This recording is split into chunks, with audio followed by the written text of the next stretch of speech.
इस लेक्चर में हम लोग प्रोपोर्शन के कॉन्सेप्ट डिस्कस करेंगे।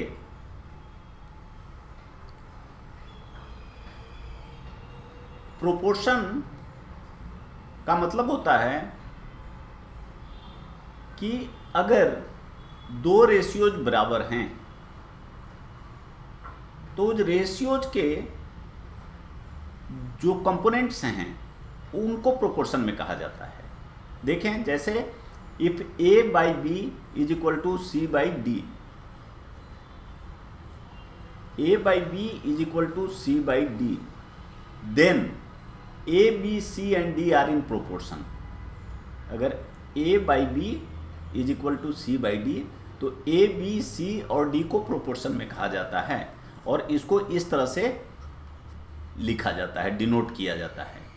a इज टू b, ये प्रोपोर्शन का साइन है, इसको पढ़ते हैं एज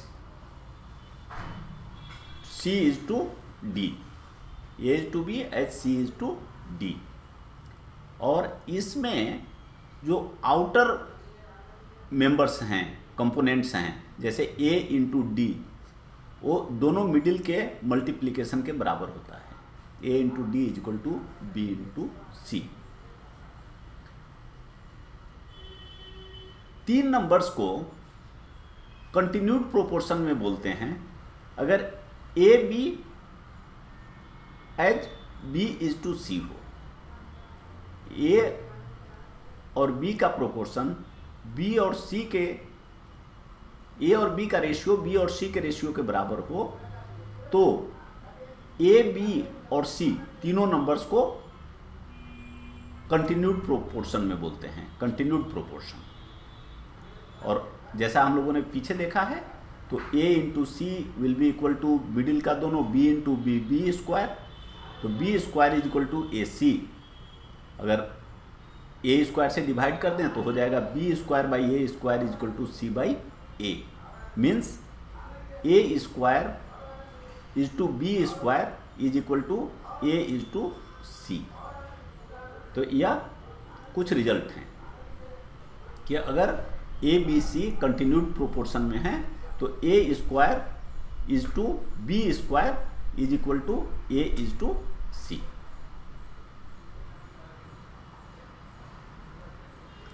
अब a by B is equal to C by D, जैसा कि दिया हुआ है कि प्रोपोर्शन के केस में हम लोग जानते हैं a by B is equal to C by D होता है।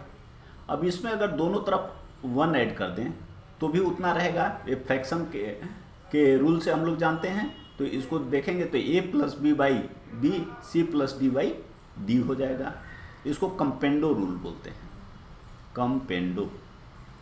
और अगर इसमें -1 कर दें तो हो जाएगा a minus B by B C minus D by D. इसको डिविडेंडो बोलते हैं, कंपेंडो रूल, और ये बोलते हैं डिविडेंडो रूल। और अगर इसको इसका बाई डिवाइड कर दें, कंपेंडो में डिविडेंडो से डिवाइड कर दें तो हो जाएगा a plus B by A minus B is equal to C plus D by C minus D. इसको कंपेंडो एंड डिविडेंडो रूल बोलते हैं। बहुत समय इस रूल का यूज होता है। और ऐसे भी देख सकते हैं कि अगर a बाई बी है तो कंपेंडो में a plus B C plus D sum की तरह होता है दोनों कंपोनेंट्स का, और डिविडेंडो में माइनस करते हैं, डिडक्ट करते हैं, a minus B by B C minus D by D. और कंपेंडो डिविडेंडो में sum by difference a plus B by A minus B is equal to C plus D by C minus D. ऐसे भी हो सकता है कि a plus B by B minus A is equal to C plus D by D minus ए।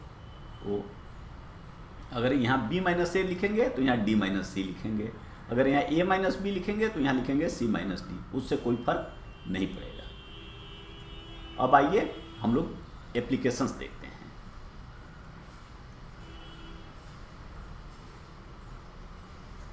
अगर दिया हुआ है कि 6, 10, 15 एंड x, यहाँ ये जो है यह x लिखा हुआ है, 6, 10, 15 and x are in proportion, तो हमें x का वैल्यू निकालना है। तो हम लोग जानते हैं कि प्रोपोर्शन के केस में ए आउटर का multiplication is equal to multiplication of these two numbers. तो 6 into X is equal to 10 into 15, X is equal to solve कर दें 25, ये आंसर हो गया। Find third proportional to numbers 4 and 10।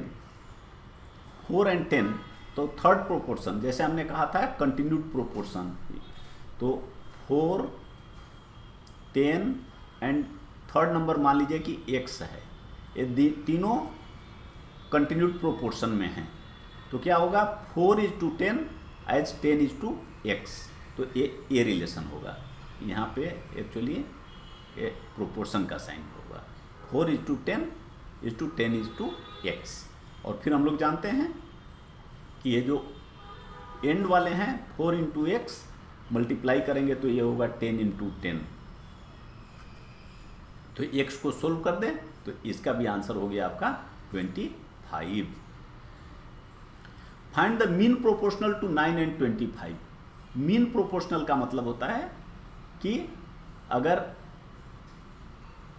a और b का mean proportion निकालना है तो a c और c b ये दोनों इस तरह से प्रोपोर्शन में होंगे।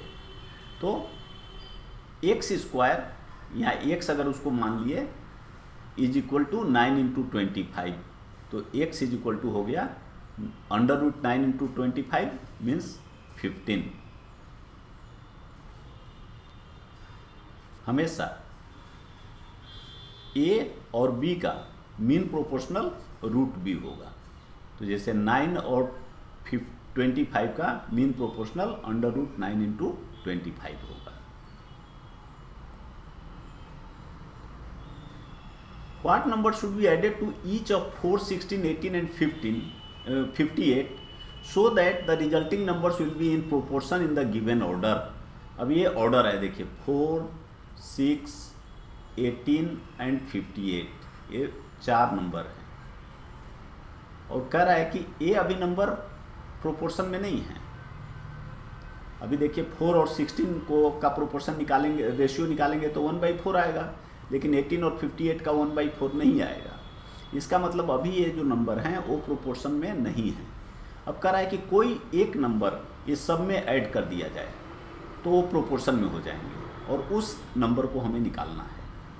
तो सब में जैसे यहाँ लिख दिया let x is added, x add कर दीजिए, तो 4 + x, 16 + x, 18 + x, 58 + x। अब ये जो हैं ये प्रोपोर्शन में हैं, तो इसके लिए अब देखिए हम लोग जानते हैं कि क्या होगा, यह होगा ए बी सी, अगर इस तरह से जैसे ये फर्स्ट है और ये लास्ट है तो क्या होगा 4 + x into 58 + x is equal to 16 + x into 18 + x, एक मिडिल दोनों का मल्टीप्लिकेशन ये होगा। जब इसको हम लोग मल्टीप्लाई करेंगे तो देखिए दोनों तरफ क्वाड्रेटिक इक्वेशन आ जाएगा, तो इसका एक क्वाड्रेटिक इक्वेशन आएगा, उसको सोल्व करके हम लोग इसको x का वैल्यू निकाल सकते हैं। इसमें थोड़ा टाइम लगेगा, तो इसके लिए डायरेक्ट जनरलाइज्ड फार्मूला के फॉर्म में ए बी सी डी के टर्म में निकाला हुआ है कि अगर ये पहला ए बी सी और डी है तो आपका रिजल्ट इतना आएगा।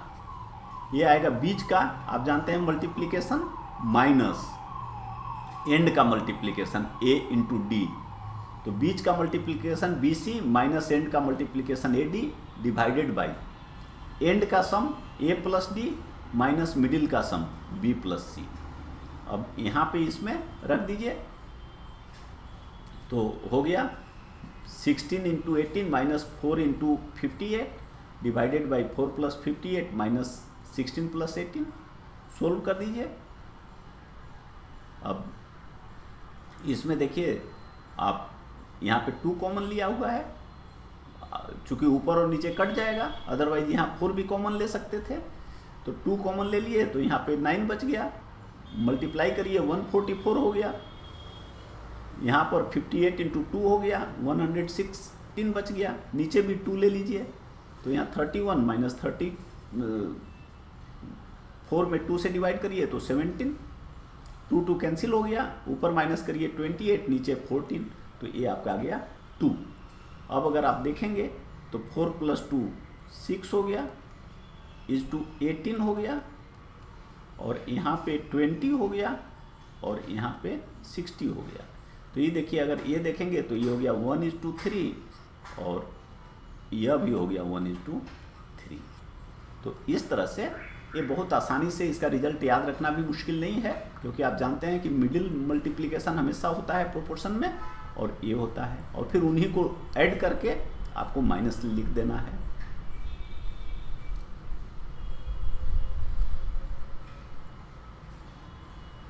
प्रोपोर्शन का एप्लीकेशन, प्रोपोर्शन भी एक टूल है, मैथमेटिक्स में एक टूल है जिसका आप एप्लीकेशन दूसरे प्रॉब्लम्स करने में बहुत करते हैं, जैसे जहाँ यूनिटरी रूल लागू करते हैं या एकिक नियम के प्रॉब्लम्स बनाने में करते हैं, उस तरह के प्रॉब्लम्स में इसका भी बहुत रूल होता है, यूज होता है।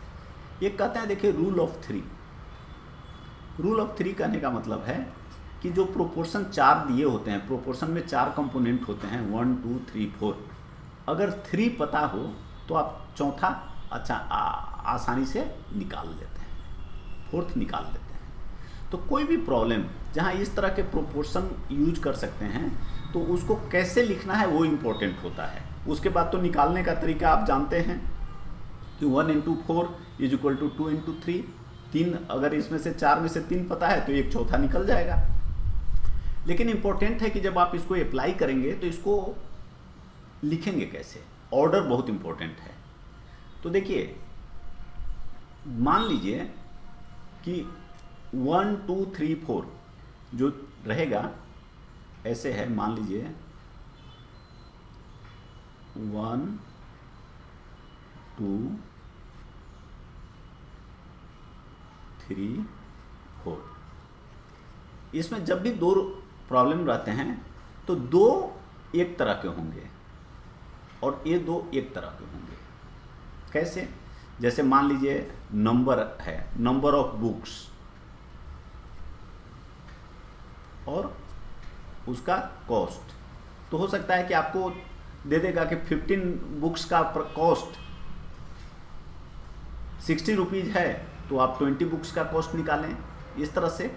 तो नंबर ऑफ बुक्स और नंबर ऑफ कॉस्ट, तो 2 एक तरह के होंगे और 2 दूसरे तरह के होंगे।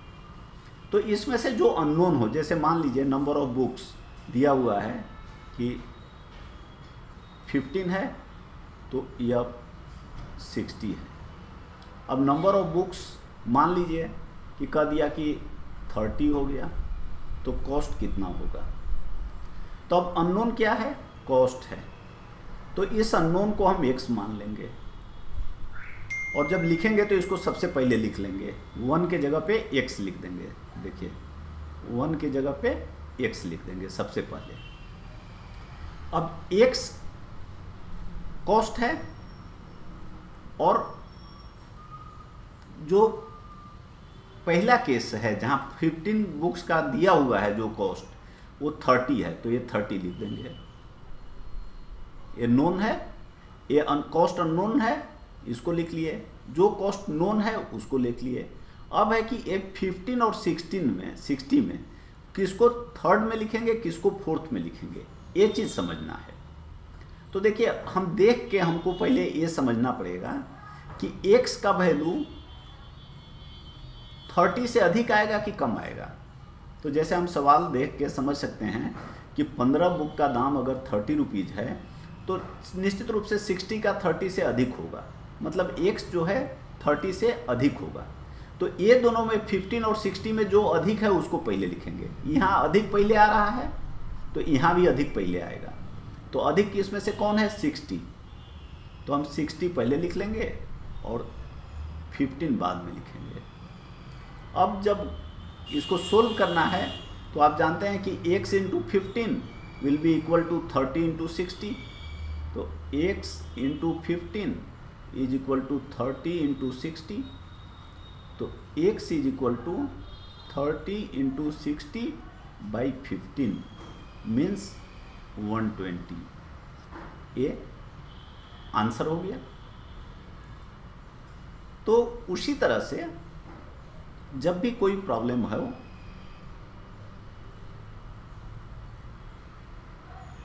तो इम्पोर्टेंट है कि हमें इसको लिखना कैसे है। तो जैसे अब यहाँ देखिए 25 मेन कैन बी पे फिल्ड इन 28 डेज। देखिए 25 मेन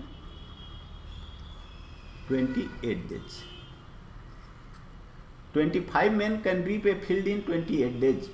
25 आदमी मिलकर कोई खेत को 28 दिन में साफ कर देंगे 28 डेज में। In how many days will 10 main repeat. अब कितना दिन लगेगा अगर 10 मेन हैं, 10 मेन। तो हम लोग जानते हैं कि देखिए अब यहाँ पे एक क्वेश्चन मार्क है, तो इसको सबसे पहले हम फर्स्ट के जगह पे लिख दिए x। अब जब ये डेज का है तो जो एक दिया हुआ डेज है उसको फिर लिख देंगे। ये हमने देख लिया तो 28 लिख दिए। अब हम जानते हैं कि अब हमें ये समझना है कि x का वैल्यू 28 से अधिक होगा कि कम होगा। तो अगर 25 आदमी मिलकर उसको 28 डेज में कट करते हैं, रिप करते हैं, तो 10 में मिलकर उसको अधिक टाइम लगेगा कि कम टाइम लगेगा? अधिक टाइम लगेगा।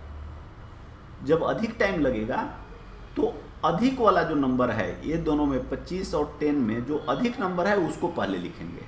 तो 25 को पहले लिखेंगे और 10 को बाद में लिखेंगे। अब x का वैल्यू आसानी से निकल जाएगा। ये दोनों का multiplication divided by 10, 28 into 25 by 10।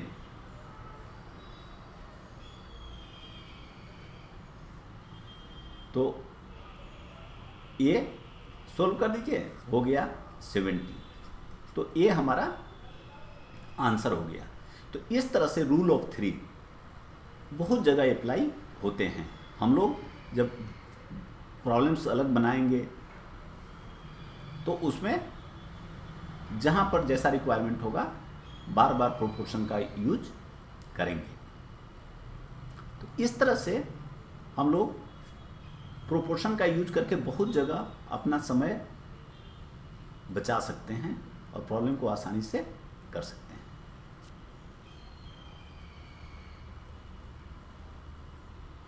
हमें जो भी काम कर रहे हैं आज पर ध्यान देना है, कल की चिंता नहीं करनी है। क्योंकि कहा जाता है कि each day is better than the last. आज का दिन कल से बेहतर है और कल का दिन आज से बेहतर होगा, क्योंकि कल हम आज से बेहतर होंगे, अधिक अनुभवी होंगे, हमारी बुद्धिमत्ता अधिक होगी, क्योंकि आज जो हम कर रहे हैं उससे हम नया एक्सपीरियंस गेन कर रहे हैं। इसलिए कल की चिंता करने के बजाय आज हम अपने काम पर ध्यान दें और सफलता की ओर आगे बढ़ें। Good luck.